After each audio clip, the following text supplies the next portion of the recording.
دین vibes, دین کی آواز۔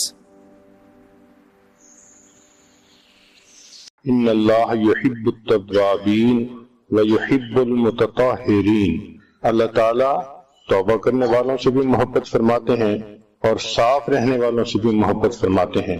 توبہ کہتے ہیں من کو صاف کرنا اور طہارت کہتے ہیں تن کو صاف کرنا۔ گویا جو عورت اپنے من کو توبہ کے ذریعے صاف کرے اور اپنے تن کو پانی کے ذریعے پاک کرے، وہ اللہ تعالیٰ کو پسند ہے، وہ اللہ کو محبوب ہوتی ہے۔ اللہ تعالیٰ نے مسجد نبوی میں صحابہ کرام کا تذکرہ کرتے ہوئے فرمایا کہ یہ وہ جگہ ہے فیہ رجال یحبون ان یتطہروا، اس میں ایسے لوگ ہیں کہ جو پاکیزہ رہنے کو پسند کرتے ہیں۔ واللہ یحب المطہرین، اللہ تعالیٰ پاک صاف رہنے والوں کو محبت فرماتے ہیں۔ تو ایک ایماندار عورت کے لیے اس سے بڑھ کر موٹیویشن اور کیا ہے کہ اگر ہم اپنے من کو صاف کریں گے تو بھی اللہ ہم سے پیار کریں گے، اگر ہم اپنے تن کو پاک صاف رکھیں گے تو بھی اللہ تعالیٰ ہم سے محبت فرمائیں گے۔ نبی علیہ السلام نے ارشاد فرمایا الطہور شطر الایمان، پاکیزگی ایمان کا حصہ ہے۔ بعض جگہوں پہ فرمایا نصف الایمان، کہ پاکیزگی آدھا ایمان ہے۔ چنانچہ عورت کو چاہیے کہ اپنا مزاج ایسا بنائے کہ گندگی سے کمپرومائز نہ کرے۔ اس کا تعلق انسان کے ٹیسٹ سے ہے، اس کے مزاج سے ہے۔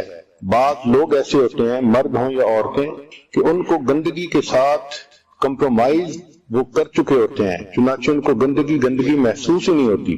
یہ ایک بہت خطرناک عادت ہے۔ ہمیں اپنی زندگی میں چند چیزوں کو صاف کرنا ہے، ذرا توجہ سے سن لیجئے۔ نمبر 1، اپنی نیتوں کو صاف کرنا ہے۔ جس بندے کی نیت میں کھوٹ ہوگا اس کے عمل اللہ کے ہاں کبھی قبول نہیں ہوں گے۔ انما الاعمال بالنیات وانما لامرئ ما نوى، تو ہماری نیتیں بھی ٹھیک ہوں، جو کریں اللہ کے لیے کریں، اس میں کسی دنیا کی تعریف یا کسی اور چیز کا دخل نہ ہو۔ دوسرا، ہم اپنے دل کو بھی صاف کریں، کیونکہ صاف دل کو اللہ تعالیٰ پسند فرماتے ہیں۔ تیسرا، ہم اپنے بدن کو بھی صاف رکھیں، اللہ تعالیٰ صاف رہنے والے بندے کو پسند فرماتے ہیں۔ اور چوتھا، ہم اپنے کپڑوں کو بھی صاف رکھیں، ایسا نہ ہو کہ گندے کپڑے ہوں اور آدمی کو احساس ہی نہ ہو۔ تو کپڑے روزانہ صاف ستھرے پہننا اور ان کو صاف رکھنے کی کوشش کرنا، یہ عادت ہونی چاہیے۔ اور پھر اپنے گھر کو بھی صاف رکھیں۔ ہم نے دیکھا ہے کہ کتا ایک جانور ہے، جب بیٹھنے لگتا ہے تو اپنی دم ہلا کے اس جگہ کو صاف کر لیتا ہے۔ تو اگر ایک جانور بیٹھتے ہوئے اس جگہ کو صاف کرتا ہے تو انسان ہے، تو گھر بھی صاف رہنا چاہیے۔ اور 5، ہمارے معاملات بھی صاف ہونے چاہیے۔ لین دین دوسروں کے ساتھ جو ہمارا معاملہ ہے یہ سب صاف ہونے چاہیے، ان میں درمیان میں کہیں کھوٹ نہیں ہونا چاہیے۔ تو ہمارا کام ہے ان 5 چیزوں کو صاف رکھنا۔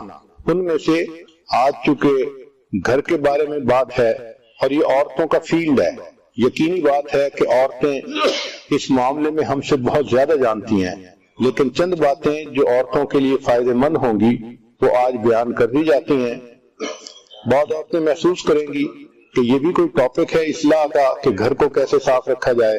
دیکھیں، اللہ کے پیارے حبیب صلی اللہ علیہ وسلم نے ہمیں نہانا سکھایا، واش روم میں جانا سکھایا، حتیٰ کہ تھوک پھینکنا سکھایا۔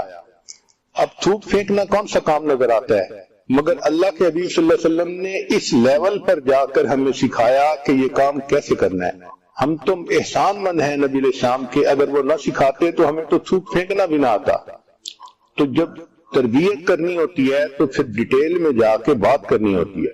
پہلی بات جس میں اکثر عورتیں غلطی کرتی ہیں کہ بچوں پر شاؤٹ کرنا، چلڈرن مینجمنٹ گھر میں، یہ اچھی عادت نہیں ہوتی۔ ہمیشہ بچوں کو آلٹرنیٹیوز دیں۔ مثلا بچے فٹ بال کھیل رہے ہیں اور کمرے کی چیزوں کو توڑ پھوڑ کر رہے ہیں تو ان کو آلٹرنیٹیو دیں کہ بچوں یہاں کھیلنے کی بجائے باہر کھیل لو، ہال میں کھیل لو، کوئی دوسری جگہ بتا دیں۔ یہ مت کہیں کہ مت کھیلو، بچوں کو کہیں گے مت کھیلو تو وہ اس کو تسلیم نہیں کریں گے کیونکہ کھیلنے کے موڈ میں ہوتے ہیں۔ ان کو آلٹرنیٹیو دیں ہمیشہ۔ اگر بچے فرض کرو لیپ ٹاپ پر بیٹھے ہیں، کارٹون دیکھ رہے ہیں اور آواز بلند کی ہوئی ہے اور آپ روکنا چاہتی ہیں تو آپ ان کو اس کی جگہ کوئی سٹوری بک دیں، کوئی اور اچھی چیز دیں یا کوئی پزل دیں جس کو وہ جوڑیں۔ یا وہ کھلونا دیں جو وہ خوش ہو کے کھیلتے ہیں۔ تو اس نکتے کو بہت اہم سمجھیں کہ مدر کو اپنے بچوں کو پتہ ہونا چاہیے کہ یہ کیا کیا چیز دلچسپی سے کھیلتے ہیں، اور اس کے پاس اس کی ایک بیک اپ لائن ہونی چاہیے۔ پلان 1 کیا ہے، پلان 2 کیا ہے، پلان 3 کیا ہے۔ اگر بچہ یہ چیز نہیں کھیلنا چاہتا تو یہ بتا دیں، یہ نہیں کھیلنا چاہتا تو یہ بتا دیں۔ اگر لڑکی ہے تو اس کو کہیں کہ اچھا آؤ میرے ساتھ مل کے ہوم کیک بناتے ہیں۔ تو بچیاں ایسے کاموں میں لگ کے وہ کام چھوڑ دیتی ہیں جس کو وہ کر رہی ہوتی ہیں۔ تو نکتے کی بات یہ ہے کہ بچوں کو ہمیشہ آلٹرنیٹیوز دیں، صرف ان کو نو نہ کہیں، سکریمنگ نہ کریں، ان پر بلیمنگ نہ کریں، تم تو سنتی نہیں ہو، تم میری بات مانتی نہیں ہو۔ یہ چیزیں سن کے بچے الٹا حیران ہو جاتے ہیں کہ امی یہ کہہ کیوں رہی ہے، تو ان کو آلٹرنیٹیو دیا کریں۔ بچے اس پہ زیادہ جلدی ریسپونڈ کرتے ہیں کہ بیٹا یہ کھیلنے کی بجائے تم یہ کھیل لو، تو وہ ماں کی بات کو فوراً مان لیتے ہیں۔ گھر کے کاموں میں بعض عورتوں نے اپنی ویکلی لسٹ بنائی ہوتی ہے کہ اس ویک میں میں نے 20 کام کرنے ہیں، تو بھائی ویک میں 20 کام کرنے کی بجائے روزانہ کی 3 کاموں کی لسٹ بنا لیں، وہ زیادہ بہتر ہے۔ اتنے کاموں کی لسٹ بنائیں جو ڈویبل ہو اور ڈیلی آپ کر بھی سکیں۔ بچے باہر جائیں، دوستوں میں جائیں، جب واپس آئیں تو ان سے ضرور پوچھیں کہ تم نے کیا کیا، کیا باتیں کی۔ یہ انفارمیشن کا ان سے لینا اپ فرنٹ یہ بہت ضروری ہوتا ہے۔ بچے خود نہیں بتائیں گے، ان کو اگر کوئی ربش انفارمیشن ملی ہے تو وہ سہمے رہیں گے، خاموش رہیں گے، حیران رہیں گے۔ یہ ماں کا مسئلہ ہے کہ اس کی ایگل آئی ہونی چاہیے تاکہ وہ بچے سے فوراً پوچھے کہ بچوں بتاؤ تم کیا کھیلے، تم نے کیا باتیں کی، تمہیں دوستوں نے کیا کہا۔ تو بچے اپنی ہر بات کو سچ سچ بتا دیتے ہیں۔ جو گھر کے اخراجات ہوں ان کا اسی طرح حساب رکھنا چاہیے عورت کو جیسے کوئی ڈپارٹمنٹل بجٹ کا حساب اکاؤنٹس برانچ والے رکھتے ہیں۔ پھر اپنے بچوں پر آپ ایسا تعلق رکھیں کہ وہ آپ کو ٹرسٹ وردی سمجھیں، ٹرسٹ کریں آپ کے اوپر۔ سیکنڈ پوائنٹ کہ ہم اپنے گھر کو کیسے آرگنائز کریں۔ سب سے پہلی بات گیٹ ریڈ آف میس، یعنی کلوٹر جو ہوتا ہے نا کہ ادھر میس پڑا ہے، ادھر فالتو چیزیں پڑی ہیں، سب سے پہلے ان چیزوں کو آپ ڈسپوز آف کرنے کی کوشش کریں۔